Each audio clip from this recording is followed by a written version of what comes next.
Mwanaume, yawezekana unatafuta namna ya kurudisha uwezo wako ili uperform tendo la ndoa vizuri, lakini haufahamu ni namna gani ambayo utaweza kurudisha uwezo wako kitandani, ni namna gani ambayo utaweza kusimamisha uume wako vizuri ili uweze kushiriki tendo la ndoa. Hakikisha unajua hivi vitu vitakusaidia sana ili uweze kuwa imara kwenye tendo la ndoa. Mwanaume, ukiwa unapitia changamoto ya msongo wa mawazo, punguza msongo wa mawazo. Hii itakusaidia mwanaume kuweza kuwa vizuri kwenye tendo la ndoa. Lakini pia badilisha mtindo wa maisha.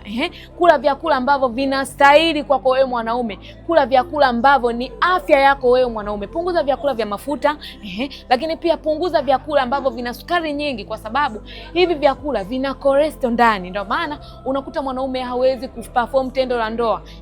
Lakini pia upande wa vyakula ndio vina mchango mkubwa vya wanaume wengi kupoteza nguvu za kiume, na ndio kwa maana unakuta mwanaume anakosa kujiamini, amepoteza tumaini, furaha ya ndoa haipo kwa sababu anakula vibaya. Ni mwanaume ambaye anapitia msongo wa mawazo. Sasa ukitaka uwe vizuri kwenye tendo la ndoa, ukitaka performance yako ya tendo iwe juu, lakini pia ukitaka uwe na hamu ya tendo la ndoa, kula vizuri, punguza mawazo. Hii itakusaidia sana. Lakini ukitaka mwongozo sahihi wa kuweza kurudisha nguvu zako za kiume, unaweza ukanitumia neno msaada, niweze kukuongoza kwa matumizi mazuri sana ambayo yatakusaidia wewe mwanaume kuweza kuwa rijali.